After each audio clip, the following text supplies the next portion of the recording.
Good day to you, my students.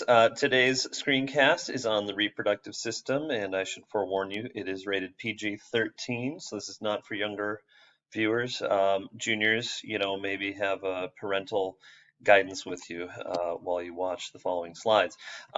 So the goal, that was a joke, by the way. The goal of the reproductive system is really to bring two particular cells together.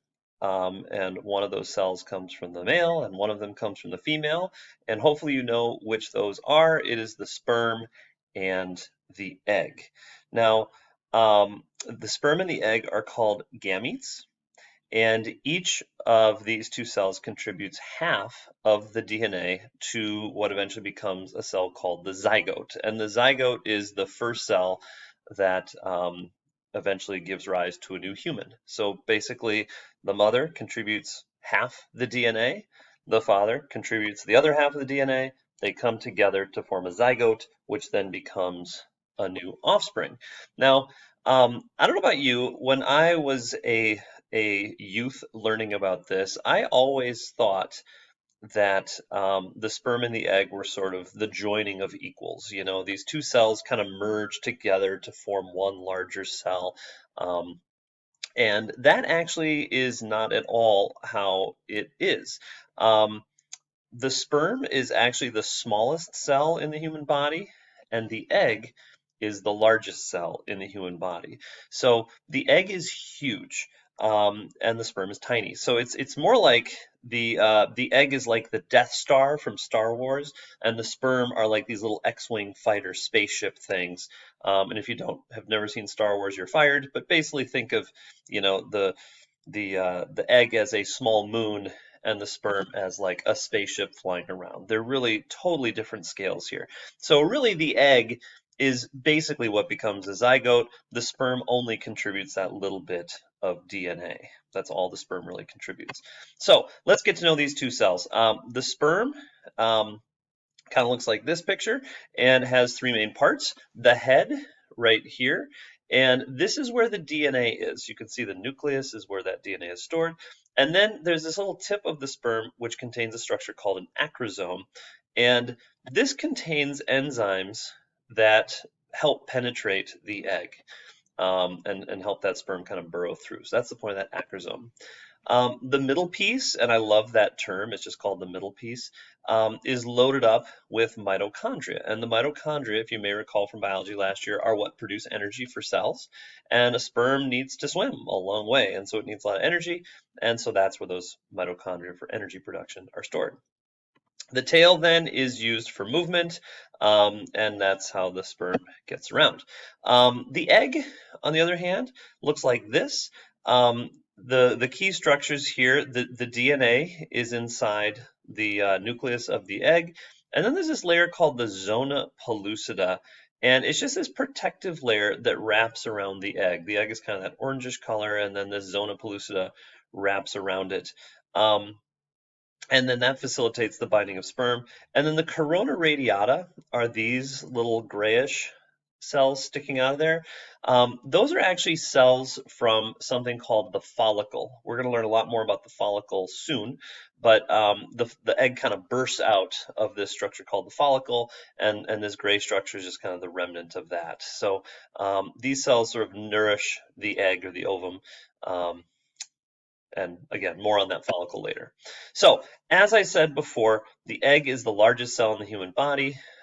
It's actually the diameter of a human hair. So, it actually is visible to the naked eye. If you put it on a microscope slide and look, you'll see the teeniest, tiniest of dots when you look at it. It's an absolutely huge cell. And then the sperm is the smallest cell. And there are 300 million sperm in a single teaspoon of semen. And that's a big number. That's a lot. So some fun facts about the gametes. First of all, men produce sperm continuously from puberty until death at the rate of 1,000 per second. Pause and reflect on that and be staggered by that number, 1,000 per second. So you know how when you're like measuring out time, you're like 1,000, 2, 1,000, 3, 1,000. That actually started as a way of counting sperm production in men. So constant, sperm production. I believe Albert Einstein said it best. I may not look like I'm doing anything, but at the cellular level, I'm really quite busy. Now, unfortunately, quality control on sperm is poor. You can see sperm are supposed to look like this, but then we have all these bizarre, weird-looking sperm cells. We got large head, pinhead, two head, abnormal tail, tapered head, bent tail, abnormal middle piece. A lot of messed up, screwed up sperm are made, and it's no big deal because, there's like bajillions of sperm cells. So if you got some bad ones, it doesn't really matter. But many sperm are bad because it's just about cranking out the numbers. Um, Women, by contrast, produce all the eggs they will ever have before birth. So women are born with about 1 to 2 million eggs, and many die naturally. So by the time a woman hits puberty, only about 300,000 remain. So those commercials, maybe she's born with it, maybe it's Maybelline. In this case, it's not Maybelline. She's actually born with all the eggs she'll ever have. Um, Women will release one egg per month from puberty around age 10 to 14 until menopause around age 50. So if you do the math on that, that means only about 3 to 400 of those eggs will ever be released over the course of a woman's lifetime. So what that means is in 1 second, men produce double to triple the amount of gametes that a woman will release over her entire life. So again, very staggering. Um, Contrast, though, quality control is extremely high. So women produce one very high quality egg every month, men produce thousands and thousands of mediocre, low quality sperm every couple of minutes, I guess. And so you might ask, well, why is that? And that is because the female body is where that zygote eventually will turn into a fetus and develop. And so that egg is the basis of that zygote. And so you want a really high quality egg where the interior structures of that egg, the cytoplasm, the organelles, are all really high quality, so that embryo can have the best start at life. With sperm, since all they're doing is contributing a little bit of DNA, doesn't really matter if they're a bunch of junky sperm cells that are, not good at their job. Because as long as you got a bunch of them, at least one of them is going to make it to deliver that DNA. Okay, so let's talk about the male reproductive anatomy. We'll get right into it here and discuss the penis. So I'm guessing you're familiar with that structure. But in order to do its job of delivering sperm, a male must generate an erection. And so how does that happen? Well, if you take this always makes me a little uncomfortable. A cross section, you kind of like just, yeah, I don't like that. You look at the penis in cross section. What you find is that there's actually a bunch of spongy tissue, and there's an artery that leads into it. So here you can see this spongy tissue. This opening, by the way, is the urethra. That's where urine is going to exit. And what happens is arousal causes a nervous system response that ultimately relaxes the blood vessel that leads to the spongy tissue of this penis. So normally that blood vessel is constricted. Arousal is going to relax that blood vessel. And when that blood vessel relaxes, then that blood is going to exit the blood vessel and fill up that spongy tissue. And so the spongy tissue fills with blood, and that is what causes the penis to enlarge and become firm. And that's basically what an erection is. Note that the urethra gets constricted during an erection, and so it's difficult for a male to urinate with an erection because of that. Another aspect about the penis, circumcision.